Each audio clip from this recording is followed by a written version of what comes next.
El doctor Víctor de Correa Lugo es experto en conflictos del Medio Oriente, doctor de la Universidad Complutense de Madrid. Uno de sus libros más recientes se denomina Las revueltas árabes, notas de viaje, editado por Le Monde Diplomatique. Además, el doctor Víctor de Correa Lugo es profesor de la Universidad Javeriana. Agradezco la invitación y la posibilidad de discutir sobre estos temas, máxime frente a un auditorio que no deja de ser un desafío para el que intente decir algo. Cuando estábamos esperando la llegada de ustedes,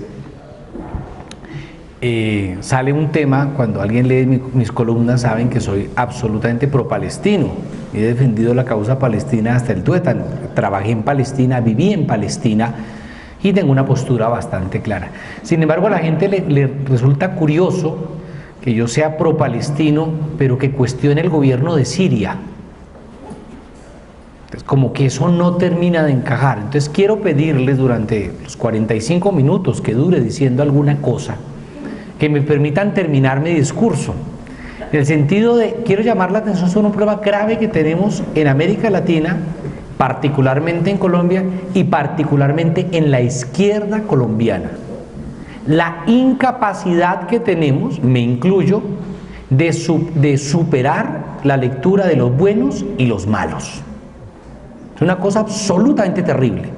Y en el caso del Estado Islámico sí que es complejo. De hecho, yo organicé 7 temas que creo que hay que medio mencionar antes de hablar contra eso. Entonces yo les pido algo de benevolencia a ustedes en dejarme dar mis explicaciones sobre por qué mis posturas en los diferentes conflictos.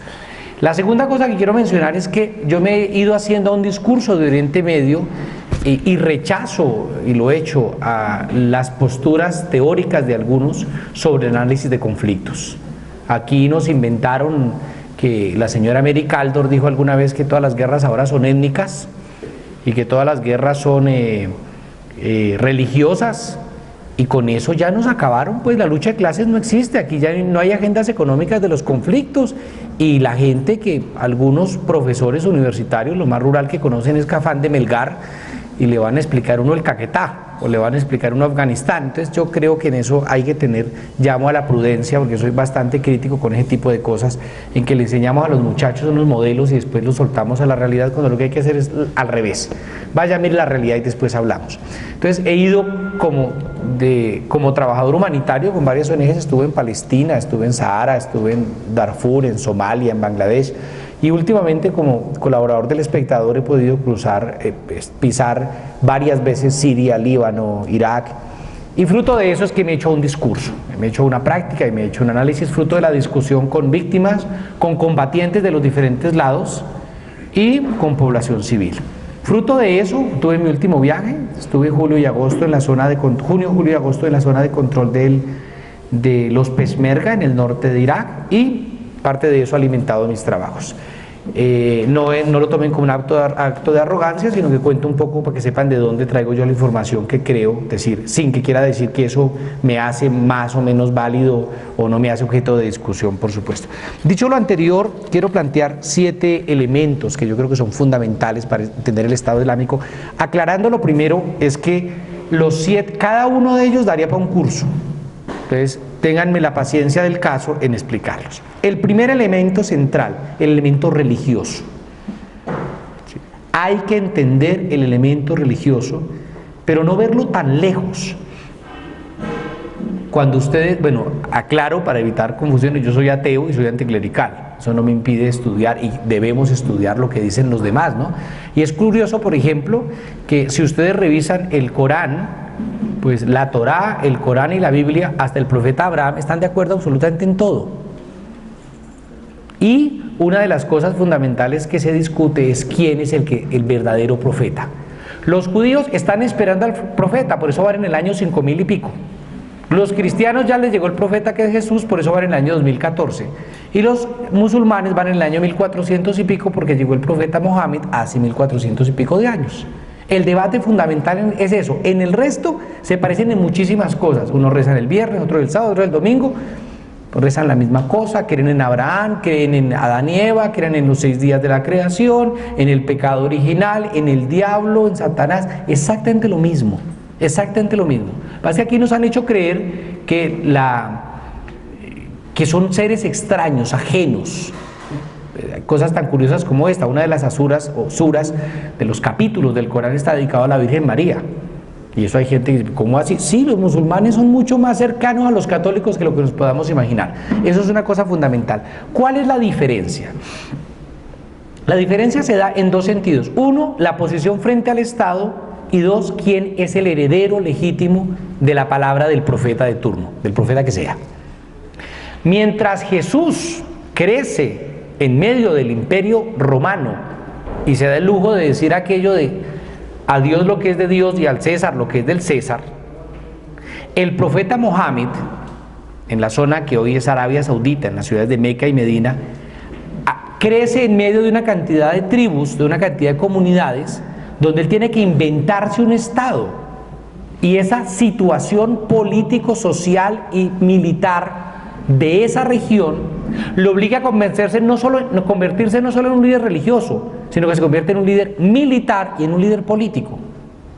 Por eso desde el Islam la percepción del Estado moderno laico es diferente a como se entiende desde el mundo cristiano.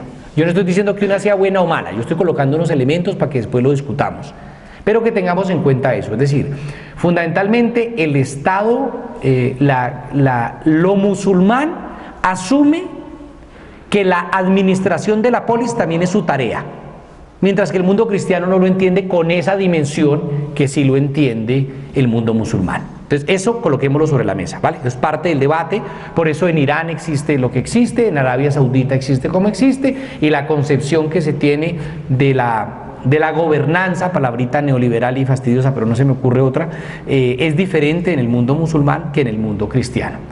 Ahora, en Oriente Medio la religión mayoritaria es el Islam, pero no es la única. Están los coptos egipcios, que son cristianos, o los maronitas libaneses, ¿cierto? Los judíos, y hay otras religiones, entre ellos hay incluso zoroastrismo.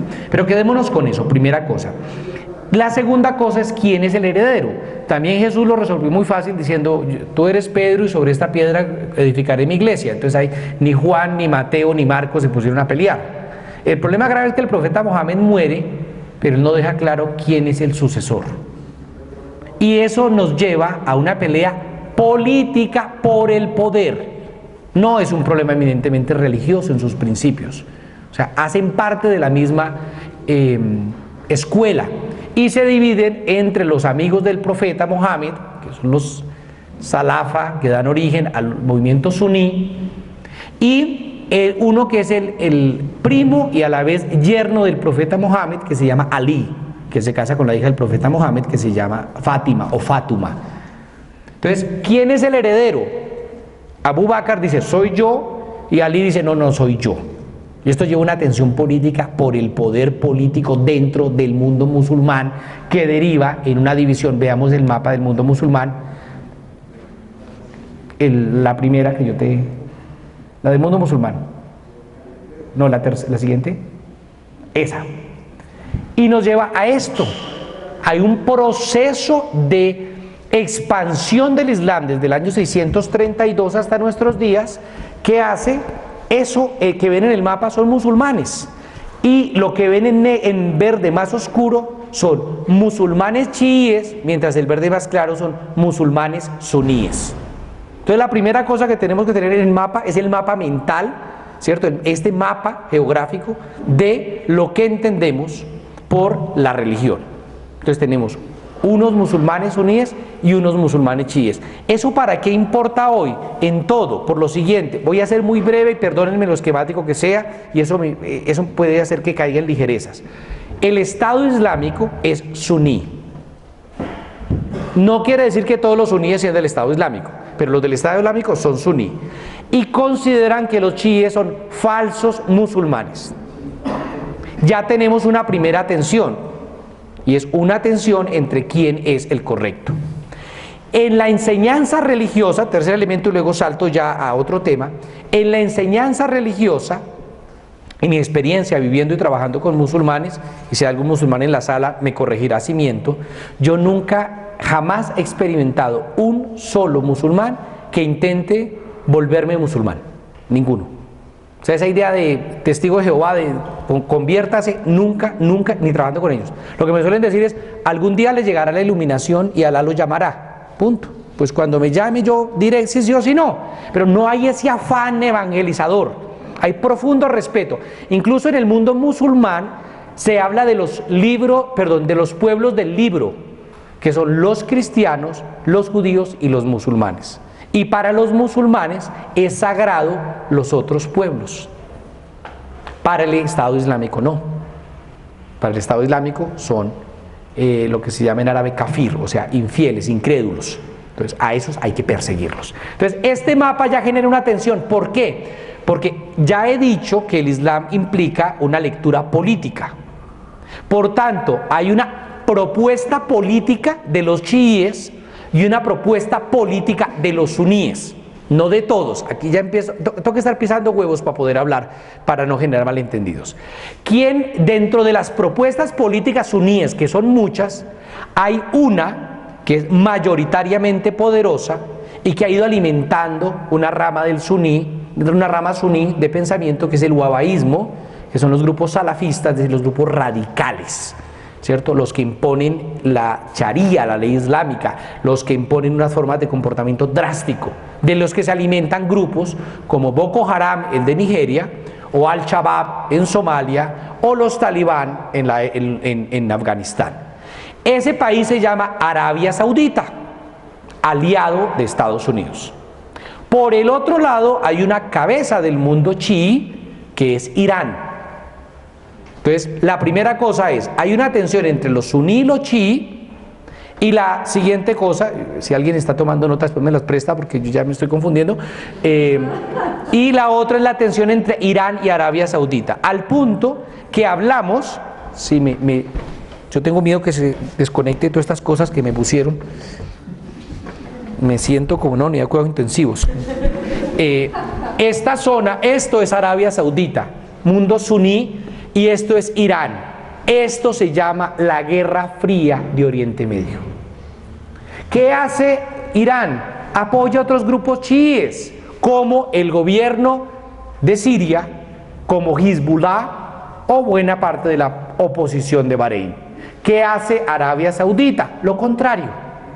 Entonces ahí hay agendas que se cruzan de una manera muy dinámica. Ahora, para complicarles más la vida, si me lo permiten, Hezbollah es un grupo chií y apoya a Hamas, que es un grupo suní. Entonces cuidado con las agendas, porque no son ya alguien se perdió, lo entiendo. Entonces primero esto, ¿cierto? Entonces ahora, eso es lo primero que hay que mirar. La segunda, regálame el mapa de Oriente Medio. Entonces, a ver, perdón. Hasta aquí tenemos un mapa religioso, ¿cierto? Ahora, dejemos este mapa un segundito. Ahora vamos a mirar el mapa de las culturas y nos encontramos con esto. Regálame ese mismo, por favor. Aquí tenemos población árabe. Todo esto es árabe, ¿cierto?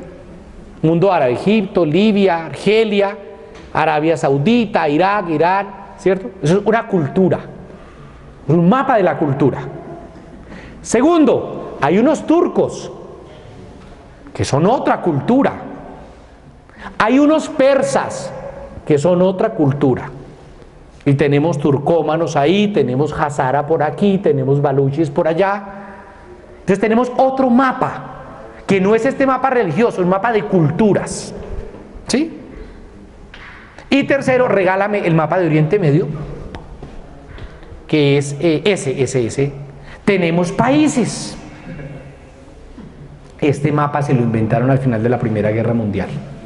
¿Cuál es lo más grave del pensamiento nuestro? Que vemos este mapa y no vemos los otros dos. Pensamos en Siria, Líbano, Turquía, Irak. No, un momentico, ¿y por qué no pensamos en árabes, turcos, o en judíos, coptos, maronitas, suníes, chiíes, alawíes? Ese es el gran pecado académico cuando se lee Oriente Medio, mi opinión personal, por supuesto debatible. Entonces lo primero que tenemos que hacer es, este es el otro mapa. Entonces tenemos un mapa donde aparece un país llamado Saudi Arabia, un país llamado Irak, un país llamado Irán, y nos inventamos unos mapas. Lo voy a decir de manera folclórica para que nos entendamos. Uno puede ser perfectamente hincha de Santa Fe, boyacense y evangélico.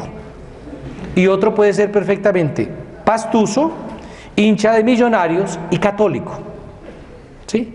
Ahora, un libro que sale en unos 15 días se va a llamar Lealtades Cruzadas, son unos ensayos sobre Oriente Medio. La pregunta mía es, te voy a poner de ejemplo, Kate, ¿tú cómo estás actuando? ¿Te estás portando como hincha de Millonarios? ¿O te estás portando como paisa? ¿O te estás portando como protestante? Entonces es posible que tú, siendo protestante, hagas alianzas para efectos de una discusión religiosa con Kate. Pero si la discusión es futbolística, Kate hace alianzas con otros. Y si la discusión es regional, hace alianzas con otros. Entonces la pregunta es, ¿yo me estoy portando como kurdo o me estoy portando como sirio? ¿Yo me estoy portando como suní o me estoy portando como palestino?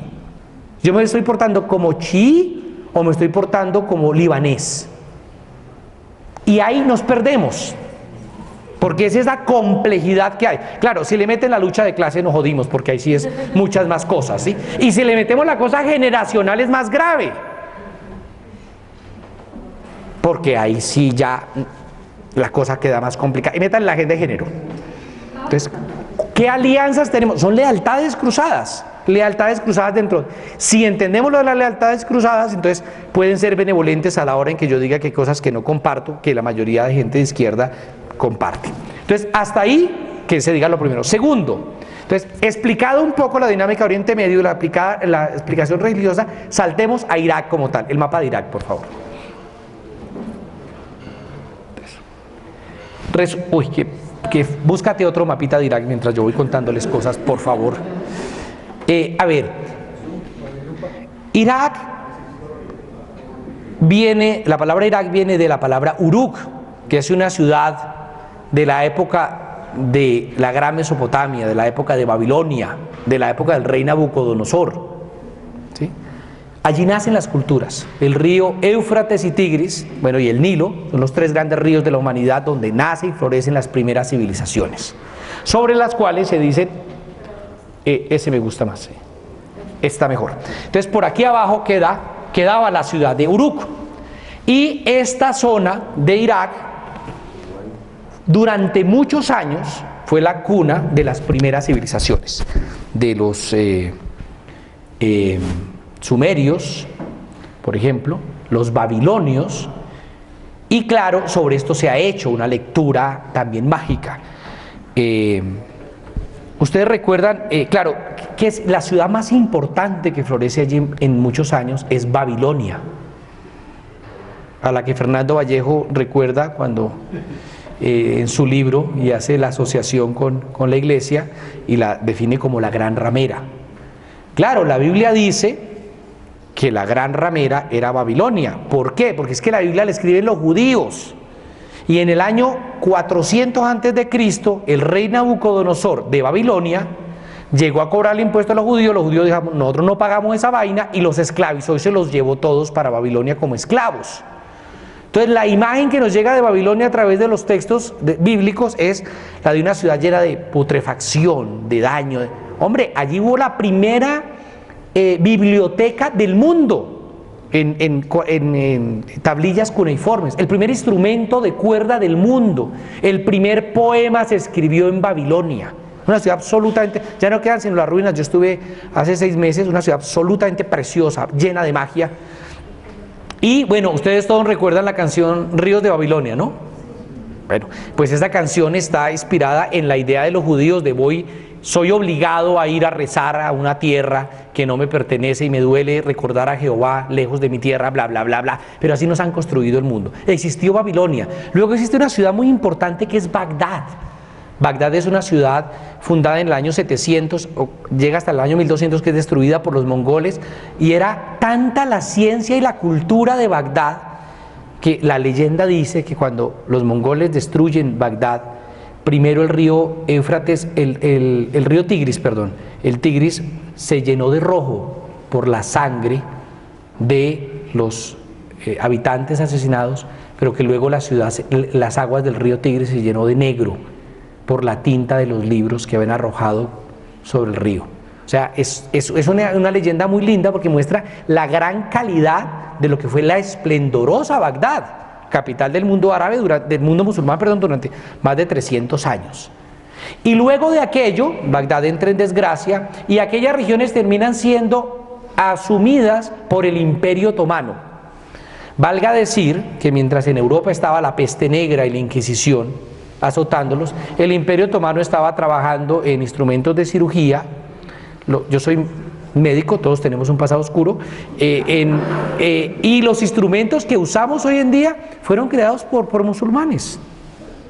El astrolabio es musulmán, el principio de la cámara negra que es clave en la fotografía es de origen musulmán. Todo eso fue creado por los musulmanes. Pasa que también somos muy desagradecidos, ¿no? No, es que Occidente, sí, yo comparto cosas de Occidente, pero no seamos desagradecidos con todo lo que nos dieron la Escuela de Traductores de Toledo, por ejemplo. Y durante 500 años prácticamente el mundo gira sobre el Imperio Otomano. Imperio Otomano que apostó mal en la Primera Guerra Mundial, se va con los alemanes y bueno, estoy siendo muy breve, ya lo sé, termina por sucumbir. Cuando sucumbe el Imperio Otomano, esas tierras de Oriente Medio se las reparten. Búscame ahí, por favor, el pacto Sykes-Picot. Se escribe Sykes-Picot. Y lo que hacen los ingleses y los franceses es repartirse Oriente Medio, como se habían repartido África en la conferencia de Berlín de 1886. Y entonces en el famoso pacto Y-K-E-S-Picot. Ahí lo tienes. Imagen y la que salga está bien. Y esto se reparte en el mundo, la primera es la mejor cita que hay. Y esto se reparte en el mundo de esta manera. Pero déjalo ahí, no importa. No, guárdalo, es muy pequeño, nos resulta muy pequeñito. Y lo que resulta interesante es cómo se reparte en el mundo antes de que se acabe la Primera Guerra. Y los ingleses dicen, yo me quedo con esta tajada. Bueno, esta tajada los franceses y esta tajada los ingleses. Y se inventan un país llamado Irak. Y se inventan un país llamado Arabia Saudita. Y otro llamado Kuwait. Y otro llamado Siria. Y otro llamado Líbano. Y en el 23 uno llamado Turquía. Se inventan los países. Menos Palestina. Esa se la quedan los británicos para después dársela a los judíos en 1947. Esa es otra historia de la que no voy a hablar ahora. ¿Qué resulta interesante de esto? Que este territorio se lo apropian los ingleses. Pero no miremoslo en términos de países, sino en términos del Imperio Otomano, eran wilayas. Wilaya es una palabra árabe que significa provincias o regiones. Entonces volvamos al mapa de Irak, por favor, Kate.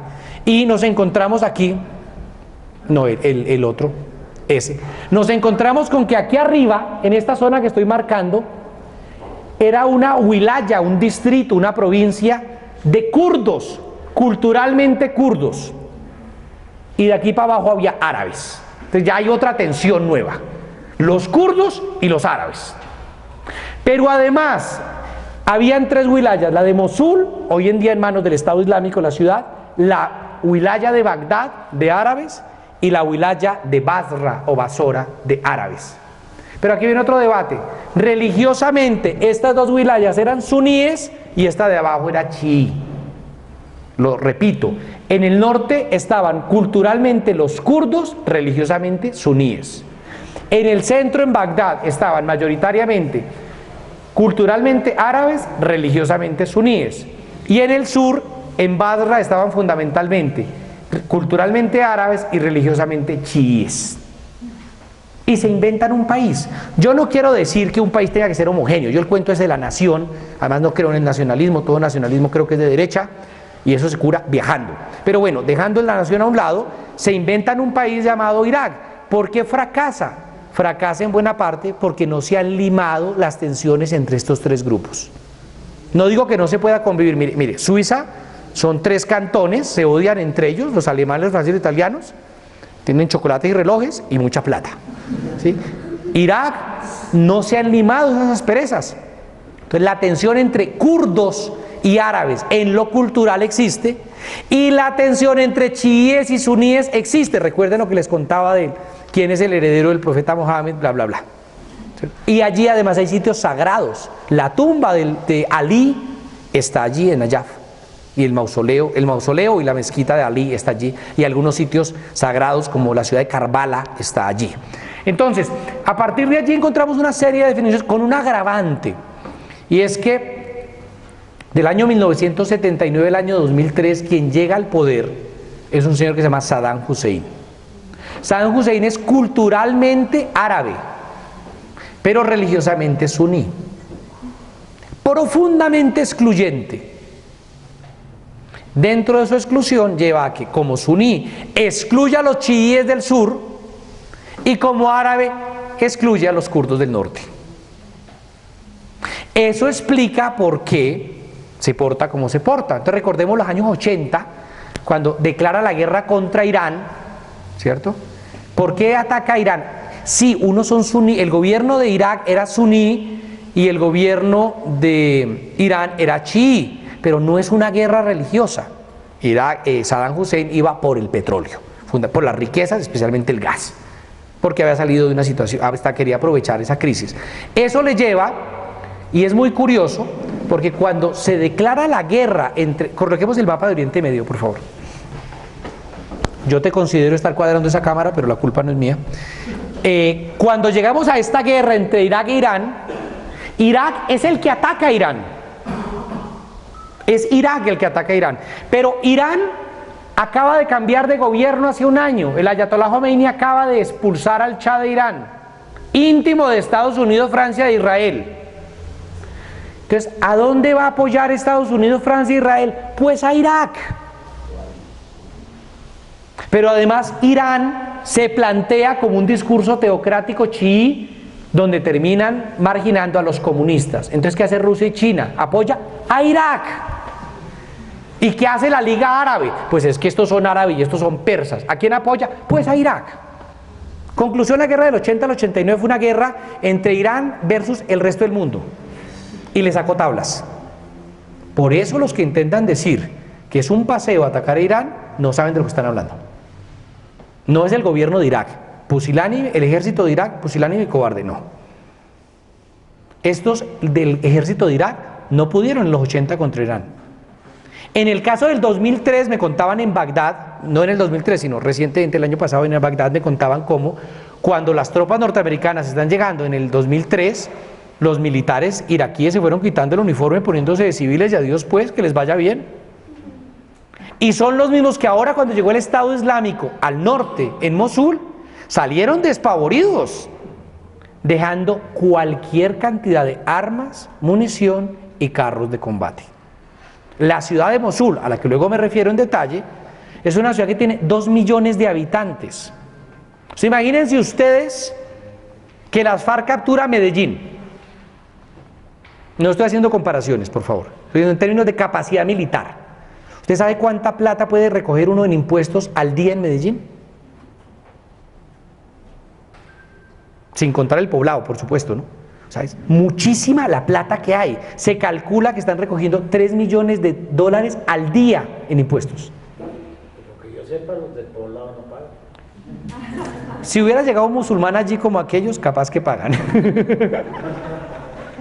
Entonces, fíjense ustedes de lo que estamos hablando de esta magnitud. Entonces, bueno, en esta guerra, Irak plantea un gobierno absolutamente revanchista, durante los 90, ubiquémonos en los 90, salen de la guerra de Irak-Irán, hace un mal cálculo Hussein, como Hussein ha sido un consentido de Estados Unidos, decide meterse a este paisito que se llama Kuwait, y lo invade en el 90, y en el 91 lo saca George Bush padre. Pero el cálculo que hace Hussein es, como me han alcahueteado todo, de hecho en el 88, Saddam Hussein recibe armas químicas, y las recibe de manos de Donald Rumsfeld, que después es del gobierno de George Bush hijo, para usarlas contra Irán. ¿Y saben contra quién las usa? Contra los kurdos. Entre 50 y 100 mil kurdos son gaseados en el norte del país por Saddam Hussein. Por eso los kurdos no es que quieran a Saddam Hussein ni poquito. Y ahí no reparan que es hermano mío suní, no. Me basta con que yo soy árabe y usted es kurdo, es diferente. Vean el juego de lealtades cruzadas que se da allí. Cuando Estados Unidos expulsa a Irak de Kuwait, o sea, Está Estados Unidos acá, los expulsa de Kuwait, se retiran las tropas hacia Bagdad, años 91, 92, en el norte los kurdos se arman contra el centro y en el sur los chiíes se arman contra el centro. Claro, no los apoyó ni Dios, fracasaron. Las milicias chiíes del sur terminan muy mal y los rebeldes del norte adquieren un nombre que además es en lengua kurda, es Peshmerga. Peshmerga significa los que enfrentan a la muerte, y son los rebeldes de los 90, abandonados por la comunidad internacional. Y ahí viene un debate, que es mi debate en relación con Siria. Déjenme terminar, después me pelean cuando lleguemos al caso sirio, ¿sí? Y es que yo no creo que un rebelde del que sea, por recibir ayuda externa, deja de tener una agenda auténtica para convertirse en un títere de la ayuda externa. Es decir, yo no creo que uno pueda negarle la ayuda en la Segunda Guerra Mundial a la resistencia francesa, porque no va a caer en manos del imperialismo yanqui. Me parece que ante el fenómeno del fascismo había que sentar un precedente. Y ese es el debate que tenemos ahora frente al Estado Islámico. ¿Cuál es la postura entonces y a qué nos estamos arriesgando? Pero bueno, dicho lo anterior, en el año 2003 cae el gobierno de Saddam Hussein de una manera ilegal, oprobiosa, lo que ustedes quieran, por parte de Estados Unidos. ¿Y a quiénes encaraman en el poder en el 2004? A un presidente kurdo. Irak ha tenido en los últimos 10 años 2 presidentes, uno llegó hace pocos meses, es el mismo, un kurdo, y un primer ministro con mucho poder, que es chií. Entonces, ¿qué pasa? Tenemos un primer ministro chií que detesta a los suníes porque sufrió en carne propia las persecuciones de Saddam Hussein, y un kurdo que en el 2004 plantea una asamblea, plantea una constitución política, y en el 2005 dice, hagamos un Estado federal. Y triunfa un proyecto federal donde los grandes triunfadores son los kurdos. Porque entonces, ustedes ven que ahora Irak, en esta parte norte, regálame la de Irak, por favor.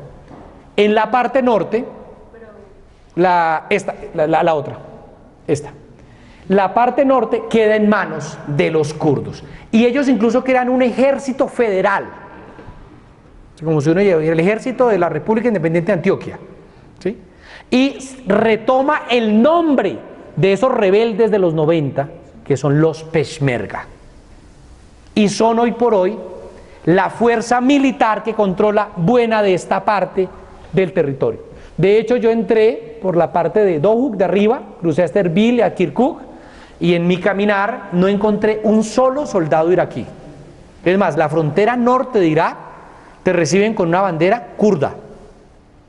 Y de ahí para abajo yo no vi una sola bandera iraquí. Era un país independiente. ¿Qué ha logrado el Kurdistán?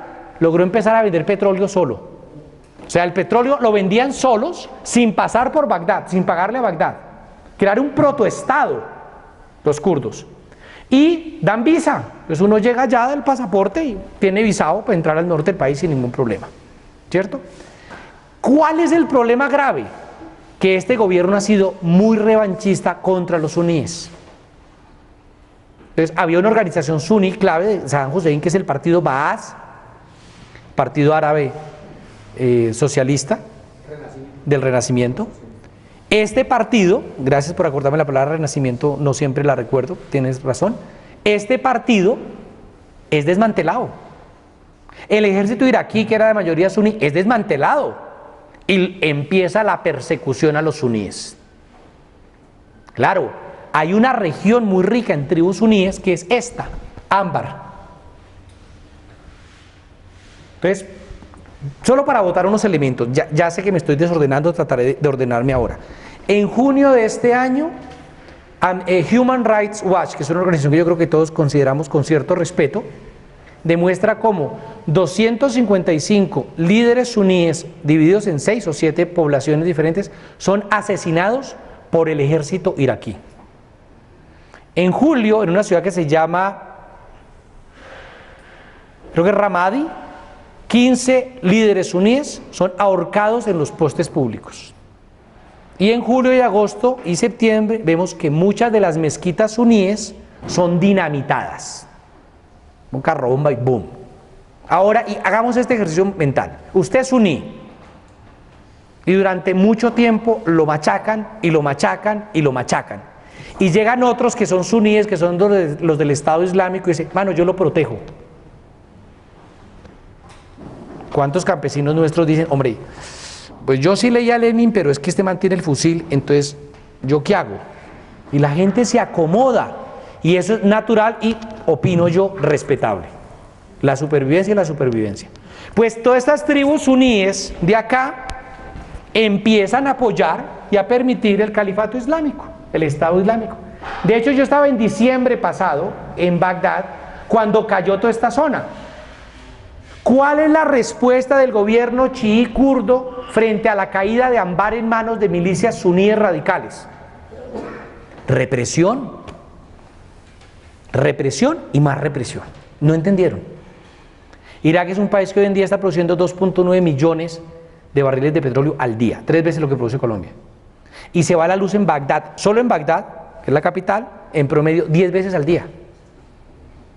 No hay agua potable, no hay servicios de salud. Hay una zona hacia Salma Pak, al sur, que eran potreros y ahorita está absolutamente poblado. Se calcula que hay 2 millones de personas desplazadas viviendo allí. Entonces uno dice, ¿cuál ha sido la política chií en estos 10 años y kurda? Los kurdos se han concentrado en el norte, en fortalecer su república independiente, y los chiíes lo han hecho de manera vergonzosa. Con ese mapa de Irak saltamos a los kurdos. Regálame el mapa de los kurdos. Los kurdos, o el pueblo de la montaña, eso está muy bonito. Resulta que es un pueblo, entonces es una cultura. Son mayoritariamente suníes, pero hay kurdos chiíes, hay kurdos zaidíes, hay kurdos alawíes y hay kurdos cristianos y hay kurdos ateos. Y a estos se les prometió en 1920 que les iban a dar un país.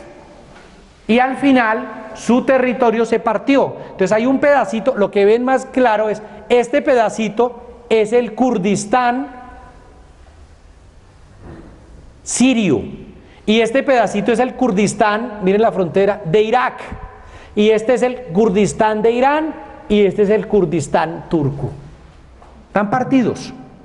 Ellos no suelen decir, como lo acabo de decir yo, Kurdistán sirio, turco, iraní y el otro que se me olvidó, iraquí, sino que ellos en su nomenclatura hablan de Oriente, Occidente, Norte y Sur. O sea, el Kurdistán turco, que es del sur de Turquía, corresponde al norte de ellos. Y cuando uno habla de Rojava, palabra que se van a encontrar en algunos textos, significa occidente. Están hablando del Kurdistán sirio, donde hay una ciudad fundamental, que es la ciudad de Kobane, que está ahora mismo, lo último que leí, 60% ya en manos del Estado Islámico. Entonces, aquí tenemos un proyecto de comunidad que además hablan lenguas kurdas, y cuidado, lo dije en plural, no hay una única lengua kurda, hay varias lenguas kurdas, donde se enfrenta con un grave problema, y es que quien llega al poder en 1923 en Turquía, yo ya me hubiera ido, si estuviera en el público por tanta confusión de cosas. En 1923 se inventan un país llamado Turquía, y el que se inventa ese país llamado Turquía se llama Atatürk, Kemal Atatürk, y el tipo tiene un lema clarito, que es una cultura, una nación, una lengua. Pues sí, en esa ecuación no caben los kurdos, entonces los niegan, pero los niegan de la manera más brutal. Una parlamentaria kurda en el año 92 se atrevió a hablar en kurdo en el parlamento turco, 12 años de cárcel. Entonces la persecución que sufre aquella gente, se habla de 4.000 fosas comunes en esta zona, me enseñaban los de derechos humanos de allí, y ellos tienen una ciudad que es su capital, que es esta, Diyarbakir. Ahí queda cerquita una ciudad que se llama, curiosamente, Batman, pero no tiene nada que ver con el superhéroe. Y aquí queda Diyarbakir y tiene acceso a las diferentes regiones. Es un pueblo muy perseguido, pues un pueblo muy aguerrido, muy aguerrido. ¿Sí? El discurso de género, donde yo lo he visto más aplicado en la práctica en Oriente Medio, en los kurdos. A mí me parece bastante interesante. Y ellos fundan varios partidos políticos. Uno de ellos es el Partido de los Trabajadores del Kurdistán, el famoso PKK. en el año 78, los ilegalizan y los tipos se van a la lucha armada en el año 84. Su gran líder es Abdullah Öcalan, se escribe Öcalan, pero se pronuncia Öcalan, y su gran líder termina capturado, bueno, es una larga historia, termina en la cárcel y hoy por hoy se plantea un proceso de paz. ¿Qué ha pasado con el PKK? El PKK tiene una consigna fundamentalmente marxista, Partido de los Trabajadores, un discurso marxista de independencia. O sea, tenía un enemigo que era turco, que eran los países de la región en cuanto a ocupantes, digámoslo así, aunque ellos no usan la palabra ocupación. Segundo, una lucha de clases. Y tercero, una lucha antiimperialista mediante la lucha armada.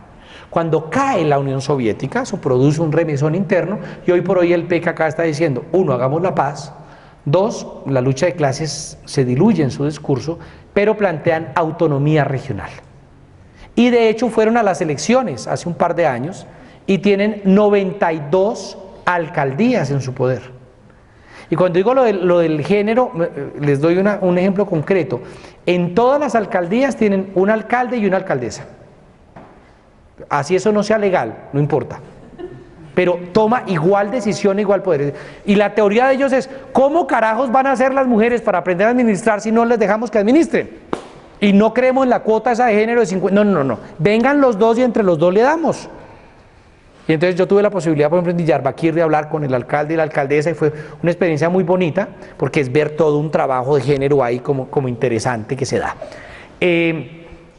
¿Cuál es el problema? Entonces, que hay varios frentes. Primero, hablan varias lenguas. Segundo, hay un Kurdistán iraní. Y el Kurdistán, los iraníes más o menos han logrado absorber buena parte de las agendas kurdas. Los iraquíes, ya les conté más o menos dónde estamos, tienen un gobierno regional en una ciudad que se llama Arbil o Erbil, la E y la A en árabe suena bastante parecido, que está acá, aquí la escriben con I, pero no es Erbil. Esta ciudad de acá es la capital del Kurdistán iraquí y la otra ciudad muy sagrada para ellos es Kirkuk, que la llaman la Jerusalén de los kurdos. ¿Cierto? Y cuando el Estado Islámico ataca con todo esto, ocupa Mosul, los únicos que son capaces de parar el bacho son los peshmerga. En el caso de Turquía, el PKK que está planteando un proceso de paz. Entonces se abre una mesa de negociación a través de la cárcel donde está Öcalan y se plantea una agenda bastante progresista. Incluso uno podría hacer algunas comparaciones con el caso colombiano. Una de ellas es que Erdogan es reelegido esta vez como presidente, con los votos del PKK, diciendo yo voy a hacer la paz con el PKK. Entonces la bandera de la paz como base electoral también funciona por esas tierras. Y está los kurdos de Siria, a los que Bashar al-Assad siempre les negó la nacionalidad, los persiguió, los marginó, y cuando empieza la revuelta del 2011, empieza a repartirles pasaportes. Ahí sí ustedes, venga usted sirio, porque intentó hacer eso con diferentes comunidades, incluyendo los drusos y los kurdos. Pero bueno, el debate de Siria luego lo daré. ¿Allí qué se ha dado? Entonces, cuando yo visité los rebeldes del Ejército Libre Sirio, estuve con ellos y estuve con varios kurdos dentro del Ejército Libre Sirio. Lo que logré después aprender es que hubo un sector mayoritario de los kurdos que dijeron, no, nosotros no queremos estar con Bashar al-Assad porque es un criminal. Por supuesto no queremos estar con Al-Qaeda porque son asesinos. Pero tampoco estamos convencidos del Ejército Libre Sirio. Queremos construir nuestro propio proyecto. Y crean 3 cantones. Uno de los cantones es Kobane, que está en la mitad de la cadena de los 3, en la mitad está Kobane. Si cae Kobane, despídanse de los sirios kurdos, porque los va a acribillar el Estado Islámico. Por eso están entrando toda la cantidad de tropas que ustedes quieran. Pero aquí hay una cosa interesante. Acuérdense que en el mapa de Turquía, el gobierno turco es enemigo del PKK, es enemigo de los kurdos. Por tanto, en Kobane, que es una ciudad fronteriza, no quiere dejar el gobierno turco que entren apoyos a favor de los kurdos sirios. Fue tanta la presión que ahora permitieron que unos peshmerga crucen territorio turco y entren aquí a pelear. Ayer llegaron varios cientos de peshmerga. Y otra cosa interesante que creo que pasó esta mañana es la llegada de un contingente muy importante del Ejército Libre Sirio, de los rebeldes laicos, a apoyar a los kurdos. El 60% de la ciudad está en manos del Estado Islámico. O sea, la cosa es de terror, no es una cosa para estar jugando. Y ya se consiguió que el Ejército Libre Sirio y los Peshmerga actúen juntos para hacerle frente con una milicia que hay allí, una milicia que además es, la guerra es una cosa que no deja de tener sus paradojas. Cuando estaba hablando en Erbil con algunos responsables del PKK y me contaban que cuando empezaron a atacar a los sirios kurdos, los Peshmerga y el PKK es la guerrilla en Turquía, el Peshmerga son los kurdos, pero en el lado iraquí, y hay una guerrilla, hijos del PKK, que funciona en Siria, tienen grupos de mujeres combatientes. Entonces, cuando los del Estado Islámico supieron aquello, salían en estampida, porque dentro de la creencia de los del Estado Islámico es, si a mí me mata otro combatiente, yo voy al paraíso, pero si me mata una mujer, ya la vaina cambia. Entonces, yo no quiero que a mí me mate una mujer. Y la cosa es tan grave que entonces tuvieron que hacer una fatua, o sea, un decreto religioso. No, mire, hermano, si lo mata una mujer, tranquilo que también va al paraíso. Ah, bueno, ya la cosa cambia, ¿sí? Pero fue una cosa bastante curiosa. Ahora, des en cuenta que los que están peleando del Ejército Libre Sirio contra el Estado Islámico son musulmanes. Los Peshmerga que están peleando contra el Estado Islámico son musulmanes. Los chiíes, a los que luego hablaré, que están peleando, son musulmanes.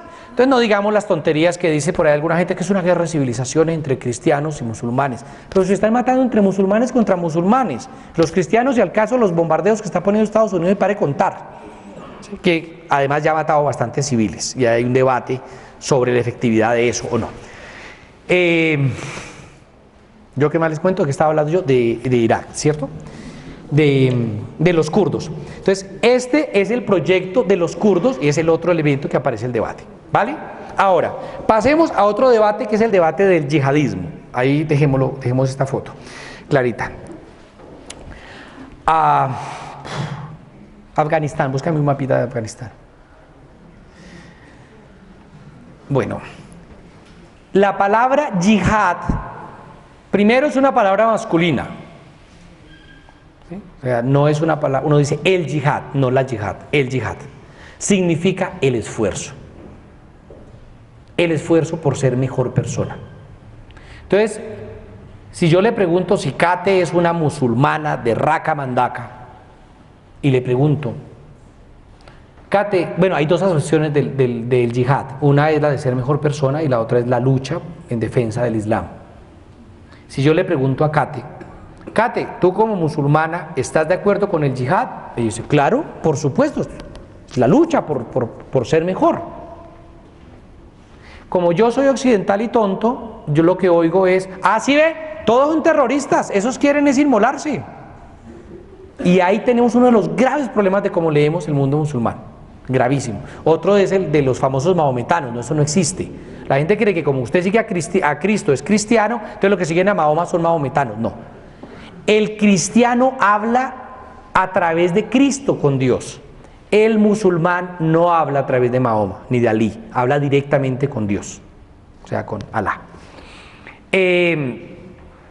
Entonces, en los años 80, bueno, acordémonos, ya ustedes en eso me enseñarán, yo de eso sé menos. Un momentico, me quito la chaqueta que ya estoy. Hostia.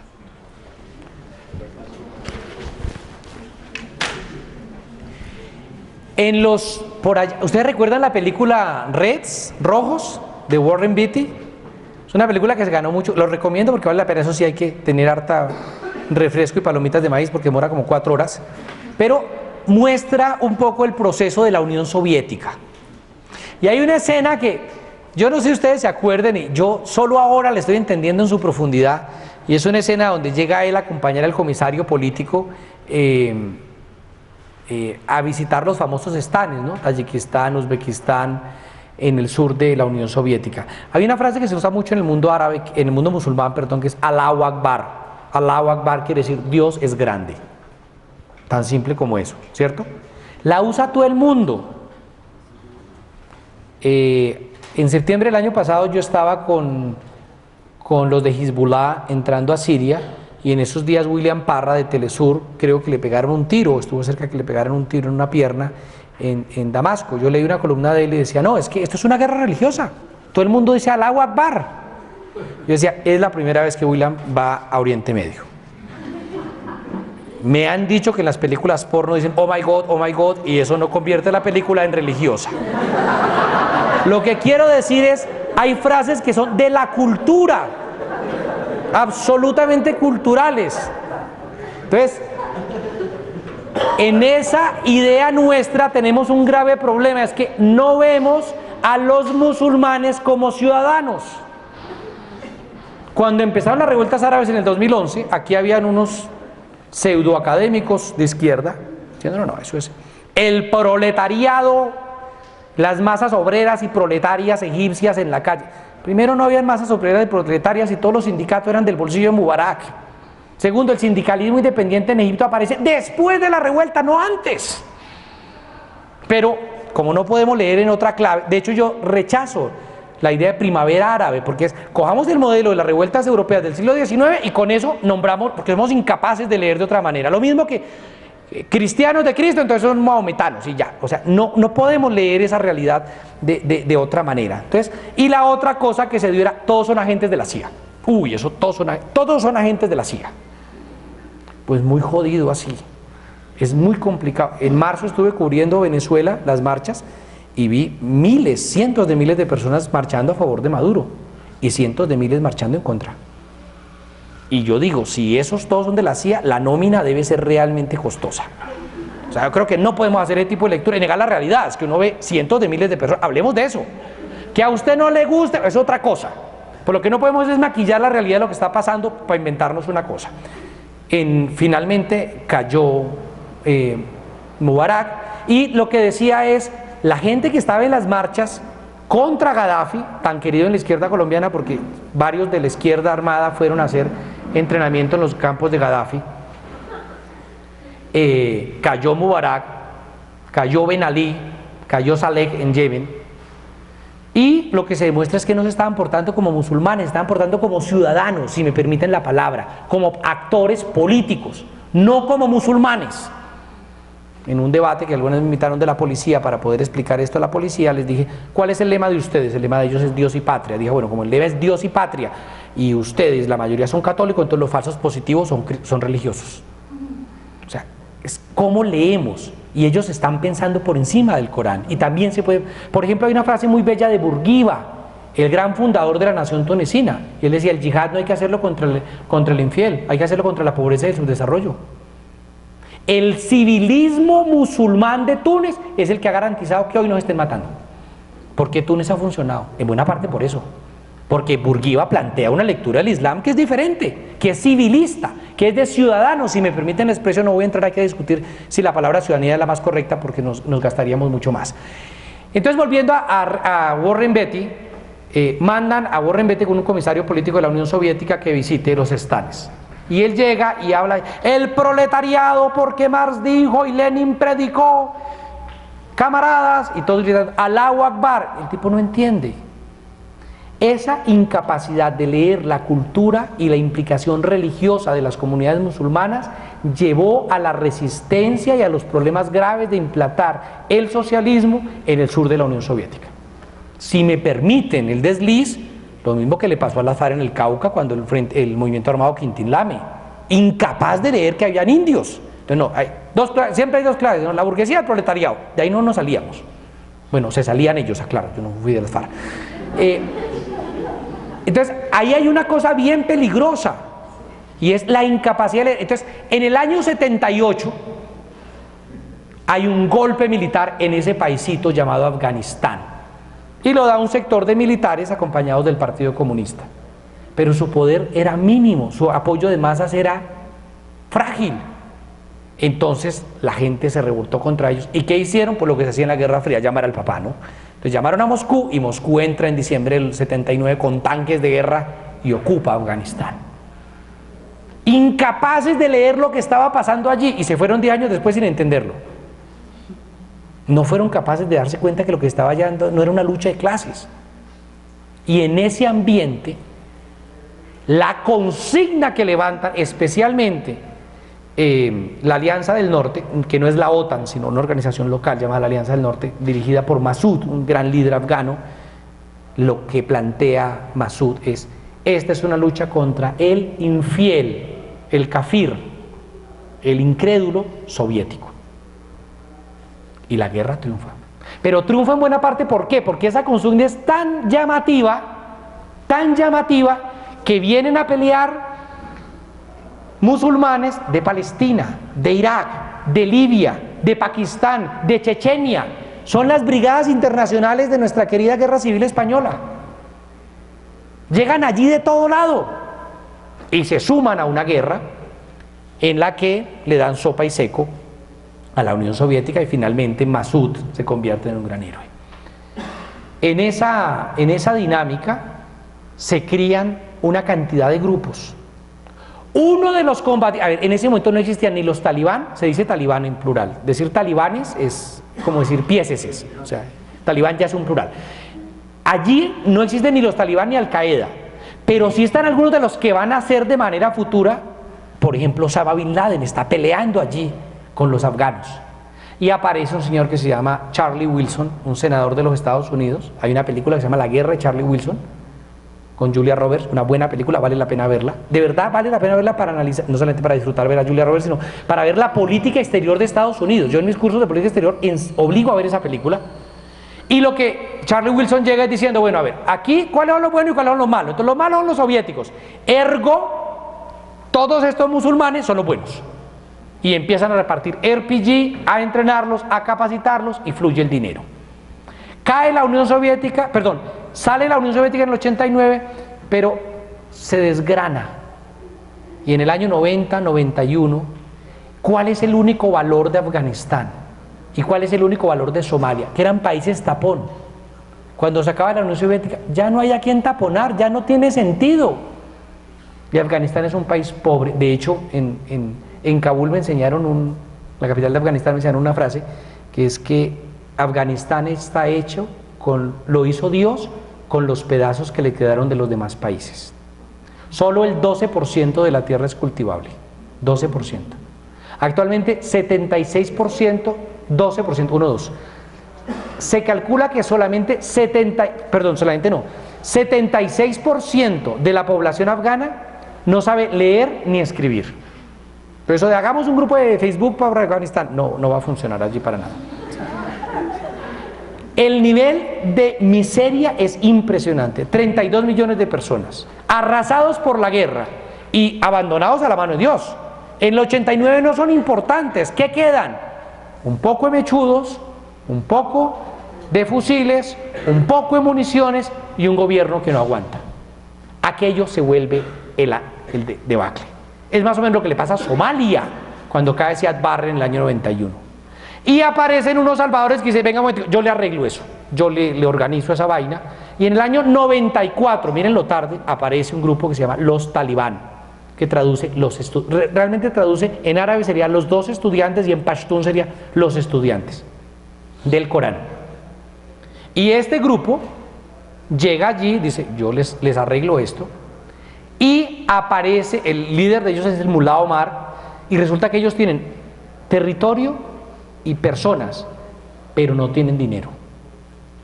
Y Osama Bin Laden, que ahorita me devuelvo Osama Bin Laden, tiene dinero, pero está buscando territorio y personas. El matrimonio es perfecto entre Mullah Omar y Osama Bin Laden. Y en el año 96 toman el poder de Kabul los talibán. Pero como la gran promesa es la seguridad, como las cortes islámicas en el 2006 en Somalia, o como aquí el señor Uribe, entonces la gente dice, listo, la seguridad, lo que sea, pero lo importante es la seguridad. Y entonces se encuentran con un grupo talibán que son suníes, radicales, que consideran que los chiíes son malos musulmanes, que creen que todo se resuelve a punta de Corán, y que llegan diciendo, las mujeres por favor se me van tapando, y no salen sin permiso de un varón, prohibido usar televisión, prohibido afeitarse, y empiezan a prohibir todo lo que a ustedes se les ocurran de un régimen absolutamente oprobioso. Y claro, como hablan mal de Estados Unidos, pues a más de uno le parece que eso es bueno porque habla mal de Estados Unidos. Ahora, devolvámonos un poquito. Osama Bin Laden pelea en Afganistán, sale de Afganistán sale de Afganistán y en el año 90, acuérdense que Irak ocupa Kuwait. ¿Se acuerdan de eso? Bueno, en el año 91, para expulsar a Irak de Kuwait, Arabia Saudita permite que hayan tropas de Estados Unidos en Arabia Saudita. En el año 96 triunfan los talibán y del 96 al 2001, durante 5 años, Afganistán es gobernado por los talibán en compañía de Al-Qaeda. Devolvámonos a Afganistán, por favor. En ese periodo de tiempo, sin embargo, hay una parte del norte que fundamentalmente, se me perdió una ciudad que se llama Mazar-i Sharif, queda aquí, en esta zona cerca de Uzbekistán, aquí queda Kabul. En esta zona, sin embargo, hay un grupo que resistió, el grupo que mayor resistió a los soviéticos, que es el grupo de Massoud. Entonces, el 9 de septiembre del año 2001, 48 horas antes del ataque al World Trade Center en Nueva York, unos periodistas, entre ellos un periodista italiano, entrevistan a Massoud. Entonces, una cámara un poquito más grande que esa, en una cueva en el norte, donde está la Alianza del Norte, activan la cámara y ¡boom! Matan al enemigo interno más importante que tenían los talibán, que era Massoud. 48 horas después caen las Torres Gemelas. Cuando Estados Unidos le dice a Afganistán, entrégueme a Osama Bin Laden, lo que el gobierno talibán dice es, 1, deme las pruebas de que fue él, y 2, lo juzgo yo. No voy a dejar que un tribunal de infieles juzgue a un hermano musulmán. Y Estados Unidos decide hacer lo que hace. Ya sabemos que a partir de ahí se crea toda la figura de Al-Qaeda como un símbolo internacional. Y busca mi mapa de Al-Qaeda. Creo que ya lo teníamos, ¿cierto? Y empiezan a proliferar cualquier cantidad de grupos. A ver, hay un grave problema y es que la gente cree que Al-Qaeda es un ejército, que es donde hay un general, un coronel, un sargento. No, eso no funciona así. Lo más parecido a Al-Qaeda es una franquicia. Es como McDonald's, usted paga por el nombre y lo usa. Entonces, por ejemplo, Al-Qaeda del Magreb Islámico son los grupos que están acá, que ahora están controlando buena parte de Mali. Pero ellos no son de Al-Qaeda, se llaman así. El otro grupo es Al-Qaeda de la península arábiga, que es el de Yemen. Hay algunos grupos que se han declarado parte de Al-Qaeda, como Al-Shabaab en Somalia. Hay grupos que son pro o filo Al-Qaeda, como Boko Haram en el caso de Nigeria. Y a partir de aquí se empieza a construir como un mapa de grupos que se dan en diferentes partes del mundo, llamándose a sí mismos Al-Qaeda. Al-Qaeda, entonces, hasta ahí estamos en un debate. Segundo, el siguiente, Siria, por favor. Y me queda Siria y ya explicar qué es el califato islámico, que es de lo que me invitaron a hablar y que no he dicho una sola palabra. Siria. En el año 2011, bueno, en el mundo árabe siempre, a ver, la gente dice cosas como la siguiente, no, los árabes tienen otro concepto de democracia. ¿Usted con cuántos árabes ha hablado y les ha preguntado eso? Porque suponemos cosas, ¿no? ¿Sí? Resulta que hubo un instituto que lo hizo. Le preguntó a 12.000 árabes de 10 países cuál es el sistema de gobierno que usted preferiría. Y el 80 y pico por ciento, creo que fue el 89%, contestó la democracia. Entonces aquí viene una segunda pregunta: ¿qué carajos entiende usted por democracia? Y resulta que la inmensa mayoría contestó lo siguiente: división de poderes, Estado social, elecciones, partidos políticos, respeto a los derechos humanos, la misma vaina que más o menos entendemos nosotros. Por favor, no entremos en el debate aquí de democracia porque nos dan las tantas, pero más o menos ustedes entienden la noción de lo que yo quiero decir, sean benévolos conmigo. Entonces, a partir de ahí se ha demostrado que eso de que no, es que los árabes no están preparados para la democracia, eso es carreta. Ese es el argumento que tenía Gaddafi. Bueno, hay que hacer una aclaración: en la época de Gaddafi no existía ninguna organización social, ninguna. Bueno, había una, la Asociación de Derechos Humanos, que la dirigía Saif el-Islam, el hijo de Gaddafi. O sea, el régimen de Gaddafi hay que verlo con pinzas, porque es que hay una idealización terrible por parte de la izquierda latinoamericana. Entonces, ¿a dónde iba yo con todo esto? Sí. Ahora sí me perdí. Siria. Entonces, siempre nos han dicho, no, la excepcionalidad del mundo árabe, o sea, los árabes, no, la democracia se puede colocar hasta en Nepal, pero en el mundo árabe no, eso es carreta. Lo que pasa es que nunca les han dejado ser demócratas, nunca les han dejado votar, nunca les han dejado elegir, o como querramos llamar aquello. Y dentro del mundo árabe hay una frase que es: La excepción de la excepción es Siria.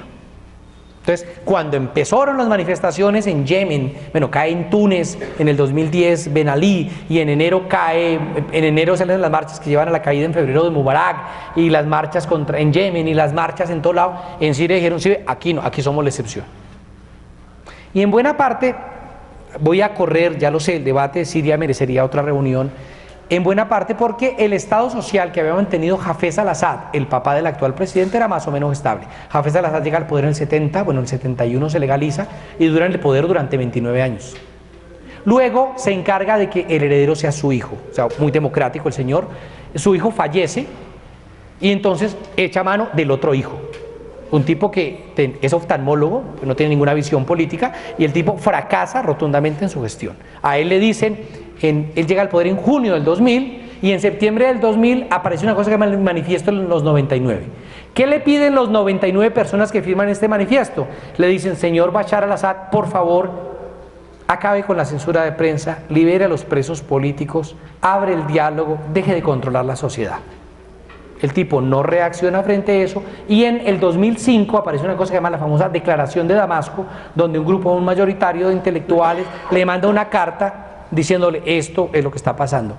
Algunos amigos míos trabajaban en ese entonces con profesores y académicos que firmaron la carta, y la gran mayoría de estos firmantes terminan o en la cárcel, o desaparecen, o terminan en el exilio. Aquello es una cacería terrible contra estas personas. En el año 2010 sigue estable el régimen de Bashar al-Assad, y en el año 2011, en marzo, se da una tontería. La tontería sucede en una ciudad pequeñita que queda en la frontera con Jordania, que se llama Dara, que es esta ciudad. De hecho, la ve uno desde la frontera, cuando uno está visitando los actos del Golán se ve claramente la ciudad de Dara.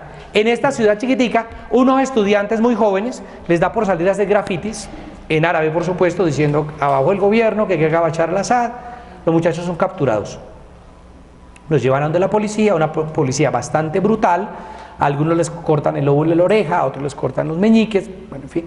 La gente termina por hacer no una manifestación, no, una procesión, si me permiten el símil, debería decir, oiga, comandante, suelte de los muchachos. Y la policía abre fuego matando 15 personas. Eso se vuelve una noticia nacional. Yo llegué a Damasco 2 meses después, y en el mercado de Damasco yo les cuento lo que yo vi, o sea, ya cada cual saca sus propias conclusiones. Hablando con la gente en el mercado de Damasco en confianza, me decía uno de los señores, mire, nosotros esperábamos que ese día Bashar al-Assad saliera en la televisión, y como la pena de muerte es culturalmente válida y legalmente también en Siria, que ahorcara a unos 5 policías. 5 policías ahorcados, y se gana todo el cariño de su pueblo. Sale Bashar al-Assad y el discurso es el siguiente: esos muchachos no eran muchachos, eran agentes del imperialismo yanqui, de la CIA, hasta nuestros días. 191.000 muertos después, decimos lo mismo. Más de 250.000 personas en la cárcel. Hay un profesor belga muy famoso por defender el régimen de Bashar al-Assad. Estuvo hace como 1 año, con tan mala suerte que regresando al hotel se equivocó de calle y empezó a manejar por otra calle donde no estaba autorizado. Lo cogió el ejército, lo torturó durante 1 mes. Yo tuve la oportunidad de estar ahí en Damasco cuando estaba empezando la revuelta, y el miedo, la sensación de terror, especialmente frente a la Mojabarat es lo equivalente al DAS, la policía secreta, era muy grande. Después de aquello, la cosa es tan grande que hay 24 generales del ejército sirio que terminan juntándose a un proyecto que nace meses antes, que se llama el Ejército Libre Sirio. Un poco de guerrilleros que se van al monte, la gran mayoría es militares. Hombre, si yo tengo 24 militares y son agentes de la CIA, yo doy un golpe militar, no armo una guerrilla. Pero ahí empieza toda una historia a partir de eso. Entonces, ¿yo qué hice? Cogí el avión, me fui para allá, estuve con el Ejército Libre Sirio. El año pasado entré con los de Hezbollah Siria y he estado visitando los campos de refugiados y en contacto con ellos. A partir de ahí, yo digo lo que digo, y sé que en la izquierda latinoamericana es de muy mal recibo. De hecho, Telesur dejó de entrevistarme, porque cada vez que uno va a decir algo de Siria, lo censuran, ¿no? Telesur censura. A mí me llegó a proponer entrevistas previas. O sea, no me joda, la CNN nunca me hizo entrevistas previas, y ustedes sí. Caracol nunca me hizo entrevistas previas. Las Claves nunca me hizo entrevistas. Y ustedes me van a hacer una entrevista previa. Pero no, profesor, es para saber si sabe. Pues si no sé, no me invite. Pero es un control férreo. Apenas uno dice una sola palabra, se corta la señal. Lo hicieron 3 veces. Se corta mágicamente la señal. De la última vez que me llamaron les dije, respétenme. Que es muy grosero cómo utilizan unas fuentes de cuando es real. El uso de armas químicas en Siria no es un invento. Además, yo trabajé en Médicos Sin Fronteras y la persona que hace el informe es David Cantero, amigo personal mío, que está allí en la zona cuando usan las armas químicas. Eso no es un chiste. Y Human Rights Watch, una organización que usamos cada vez que queremos hablar mal de los paramilitares en Colombia, es la que dice que los cohetes son lanzados desde una guarnición militar. Hay una responsabilidad clara en el uso, porque además hay otra cosa, están ametrallando a la gente desde aviones, y ni el Ejército Libre Sirio ni Al Qaeda tienen helicópteros. Los helicópteros tiene el ejército de Siria y tiene que responder, porque eso lo que está produciendo es absolutamente infame. Entonces, allí se da una revuelta que se militariza de una manera brutal. Y hay un problema grave, y es que la izquierda está desunida. ¿Cuál es el gran fracaso de la revuelta siria del año 25? Uno, que estaban descoordinados. Dos, que no tenían clara la agenda. Y tres, que eran débiles militarmente. ¿Por qué está fracasando el Ejército Libre Sirio? Por las mismas tres cosas. Pero hay un grave problema, y en ese momento es cuando yo escribo artículos diciendo hay que apoyar al Ejército Libre Sirio. Y la gente dice, no, porque lo que hay que evitar es que Siria caiga en manos del imperialismo yanqui, porque entonces van a atacar a Irán. Y aquí hay una pelea casada, y es, entonces convertimos al pueblo sirio en un vulgar peón del ajedrez internacional, y ustedes saben cuando uno juega ajedrez, ¿qué hace con los peones? Los sacrifica. O sea, le decimos a un pueblo de 20 millones, su causa no me importa la causa internacional. Yo creo que no. Yo creo que hay un poquito de respeto frente a esos principios que consideramos válidos de justicia. Y es que hubo misiones de Naciones Unidas sentados con Bashar al-Assad, hubo propuestas sobre la mesa, hubo propuestas de la Liga Árabe, y todas sistemáticamente las rechazó el gobierno de Bashar al-Assad. Yo llegué en el 2012 a la frontera, de nuevo, en la frontera norte, y entrevisté a Zlatan, el apellido es Leiva, perdón. Sleiva era el periodista más famoso en la televisión siria, y lo entrevisto saliendo por la frontera. Además fue una cosa muy curiosa, yo lo estoy entrevistando y hacía 2 horas lo había entrevistado la BBC, cuando yo lo estoy entrevistando, al fondo está la BBC transmitiendo la entrevista con él, y le digo yo al tipo, ¿qué fue lo peor que hiciste como periodista? Y me dice, coger gente torturada, gente pisoteada, gente herida por el ejército, darle las preguntas y darle las respuestas, decirle lo que me tenían que responder. Y se da una caza de brujas impresionante dentro de Siria. Entonces, frente a eso, alguna gente estuvo oculta, y aquí había un proyecto laico. ¿Cuál es el problema? Que ese proyecto laico no es capaz de avanzar en lo militar, y Bashar al-Assad no abre un espacio político. Y entonces, aquello es un batiburrillo donde, devolvámonos un mapa regional de Oriente Medio, donde acordémonos que Arabia Saudí, aquí voy a tratar de la cosa más complicada, financia a los talibán y las escuelas dogmáticas. Arabia Saudí detesta a Siria porque es amigo de Irán. Por tanto hay que joder a Siria, pero no joder a Siria por la misma razón que quiere el Ejército Libre Sirio, sino en su lucha entre suníes y chiíes. Y se la quiere cobrar, y entonces empieza a alimentar algunas de las cativas. Cativas significa brigadas. Y entonces entrevisté la ciudad, hay una ciudad que se llama Trípoli en Líbano, no es la capital de Libia, sino una ciudad chiquitica en el norte del Líbano. Entrevisté a varios rebeldes, él me decían los rebeldes, mire, nosotros lo que estamos haciendo es, si la plata viene de Turquía, de Turquía, Francia, Inglaterra o Estados Unidos, decimos yo no sé por qué les gusta el número 5, pero dice, somos la cativa 25, la cativa 35, la cativa 45, la que se ofrezca. Ahora, si la plata nos llega del Golfo Pérsico, de Emiratos Árabes, de Qatar o de Arabia Saudita, yo me llamo el guardián del Corán, la espada del Islam, lo que usted quiera. El problema grave es que el Ejército Libre Sirio empieza a perder capacidad militar. Y entonces, corte a comerciales, Irak. En el año 2003, Estados Unidos ocupa Irak. Y en la ocupación de Irak produce una resistencia armada, lícita por demás. ¿Quiénes pegan tiros contra las tropas estadounidenses en Irak? Pues las milicias del Baas, del partido de Saddam Hussein. Algunos poquitos rezagos del ejército iraquí. Pero además las milicias chiíes, las de al-Sistani y las de Muqtada al-Sadr. Pero además los comunistas, pero además los nacionalistas, pero además los socialistas. Yo llegué a contar hasta 40 grupos diferentes allí dándole bala a Estados Unidos.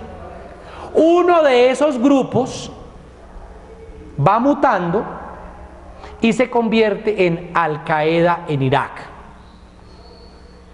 en una propuesta de Al-Qaeda. Y en el año 2010 este grupo cambia el nombre, y el nombre que adopta es el de Al-Qaeda, perdón, el Estado Islámico de Irak. Estado Islámico de Irak. En el 2012, cuando arrecia la guerra en Siria entre el Ejército Libre Sirio y el gobierno, el señor al-Baghdadi, o sea, el de Bagdad, de ahí viene el nombre, al-Baghdadi, es comisionado por Al-Qaeda para que se meta a Siria y monte grupos. Se me cayó esto. Aló. Y empiezan a montar grupos pro Al-Qaeda. Entonces, aquí encontramos por lo menos 3 agendas de Siria. La agenda del gobierno de Siria de Bashar al-Assad, la agenda de los musulmanes laicos del Ejército Libre Sirio y sus múltiples ramas, porque no es un grupo homogéneo, y la agenda de Al-Qaeda. El Ejército Libre Sirio se dio bala con Al-Qaeda y se sigue dando bala en Kobane, por ejemplo. Y entonces la propuesta de Al-Qaeda es crear un frente dentro de Siria que se llama Al-Nusra, y se crea Al-Nusra. ¿Qué dice Bashar al-Assad? No, que todos son de Al-Qaeda. Y aquí hay que diferenciar una cosa, vuelvo más adelante, pero quiero decirlo antes de que se me olvide. Una cosa es que yo, como autoridad, cree unas condiciones o empuje a la gente a que coja unas armas y haga un proyecto militar, y otra cosa es armar un proyecto militar. O sea, una cosa muy diferente es someter a unas condiciones a Irak de ocupación, de oprobio, persecución a los suníes para que florezca el Estado Islámico, y otra cosa es alimentarlos como se hicieron en Afganistán. Lo digo porque hace poco Noam Chomsky publicó una entrevista y el titular de la entrevista es: el Estado Islámico fue creado por Estados Unidos. No, eso no es cierto. Estados Unidos creó todas las condiciones para que aparezca el Estado Islámico. Entonces, en el 2011, ¿qué sucede? 2012, perdón. Hay una pelea porque estos de aquí, el Estado Islámico de Irak, quiere robarle protagonismo a Al-Qaeda. Ya no acepta las órdenes de Al-Qaeda, al punto que crea una nueva organización que se llama, en el 2013, el Estado Islámico de Irak y Sham. Sham es una palabra árabe que traduciría más o menos Siria. Realmente, bueno, cuando uno está cogiendo de Beirut a Damasco, la gente dice, y la Cham quiere decir hacia Cham, quiere decir Damasco, pero también puede decir Siria o puede ser la Gran Siria, incluyendo Líbano o Levante. Entonces las traducciones son muy complejas. Pero la pretensión aquí que nos encontramos es un grupo de Al-Qaeda que dice: no, momentico, señores de Al-Qaeda, yo soy el Estado Islámico de Irak y además me voy a sumar a Siria. Estos señores son los de al-Baghdadi. Estos señores son tan malos que los echaron de Al-Qaeda. Para que uno lo echen de Al-Qaeda tiene que hacer méritos. Y el 4 de febrero de este año los echaron de Al-Qaeda. Entonces hay tensiones también, o sea, no es homogéneo. Fíjense que hay otra tensión interna. Y entonces el señor al-Baghdadi ya ha ocupado, dame el mapa del Estado Islámico. Prometo que no me va a quitar más cosas.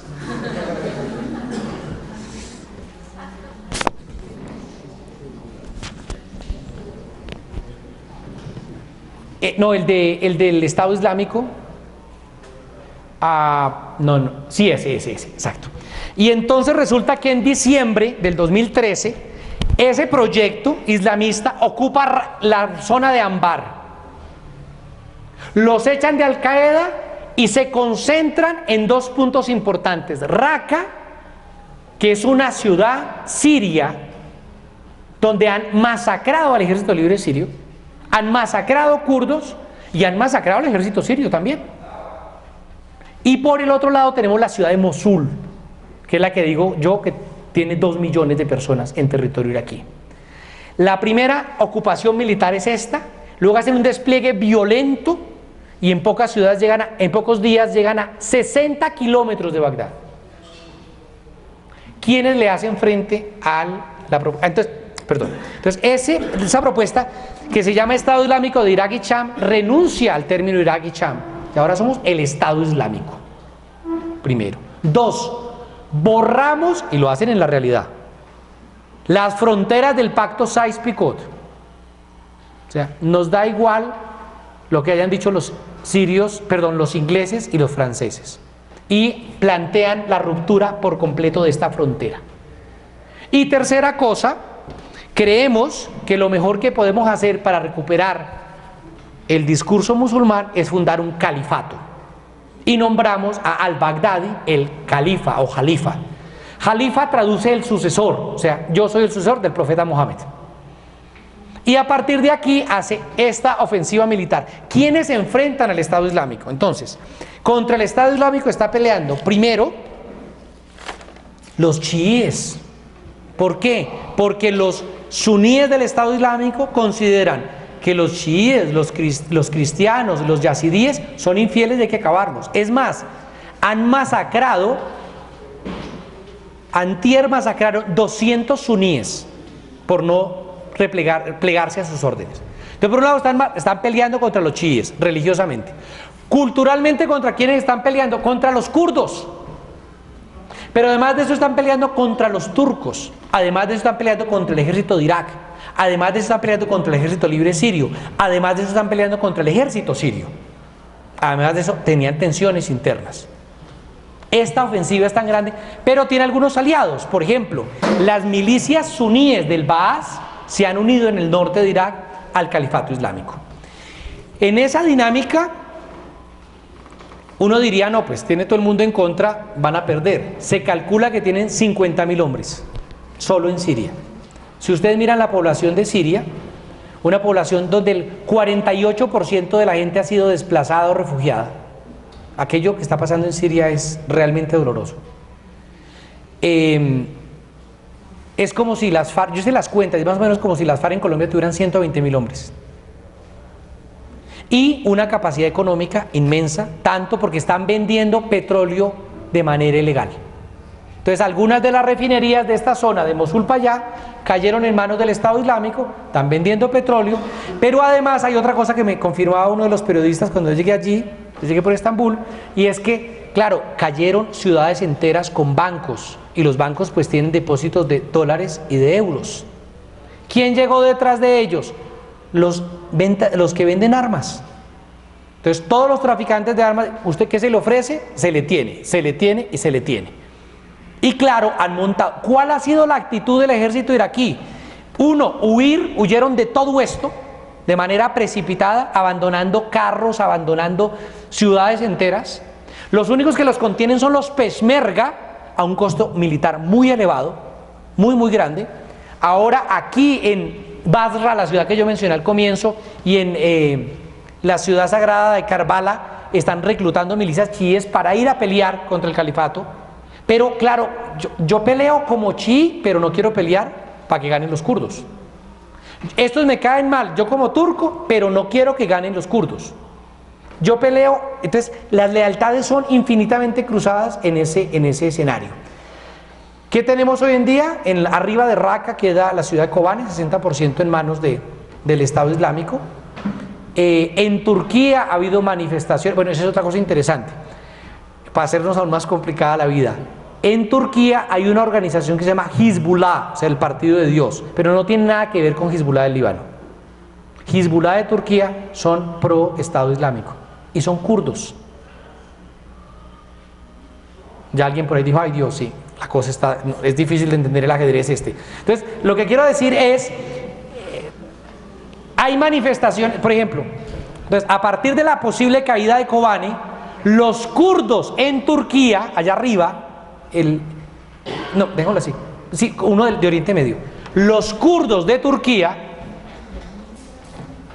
están haciendo marchas para que Turquía actúe y no deje abandonados a los kurdos sirios de Kobane. En esas marchas murieron más de 40 personas, la gran mayoría asesinados por otros kurdos que están a favor del Estado Islámico. En Jordania ha habido marchas a favor del Estado Islámico, en Indonesia lo ha habido, en Holanda las ha habido. Y se volvió una cosa fashion. Para mí, el Estado, ¿qué ofrecía Al Qaeda? Al Qaeda ofrecía la postal de 2 torres caídas.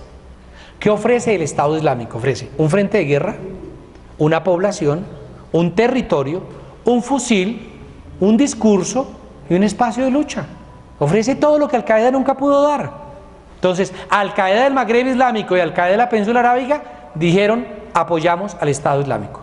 Nació hace poco en Libia una cosa que se llama el Emirato de Benghazi, en apoyo al Estado Islámico.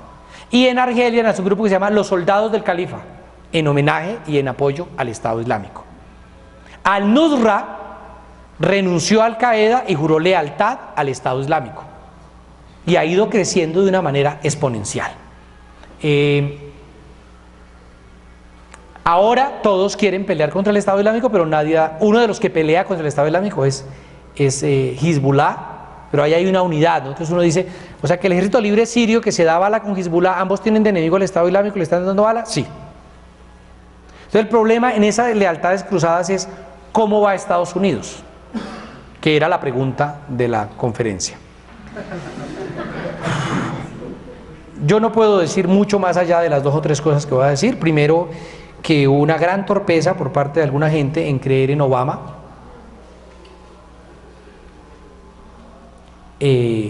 Obama, cuando era candidato a la presidencia de Estados Unidos, llegó a Israel y dijo que Jerusalén sería la capital indivisible de Israel. O sea, uno ya sabía qué pie cojeaba. Prometió cerrar Guantánamo y nunca lo cerró. Traicionó a la propia comunidad negra en Ferguson, como ustedes vieron. Traicionó a los hispanos porque fue incapaz de las leyes de migración. Traicionó todo lo que dijo en junio del 2009 en la Universidad del Cairo, donde dijo que Irán tenía derecho a usar energía nuclear con fines pacíficos y que lo que había en Palestina era una ocupación. Entonces ahí no hay que guardar esperanza ninguna. Realmente Obama solo tenía que hacer una cosa, era hacerlo mejor que George Bush. Era sencillo, no pudo. Y dentro de esto ha sido profundamente torpe. Recordemos que el presidente que más tropas manda a Afganistán no es George Bush, es Obama. Precisamente cuando le dieron el Nobel de Paz. Y la torpeza de la política frente a Irak, frente a Afganistán y frente a Yemen ha sido absoluta, en parte porque no logran entender las dinámicas locales.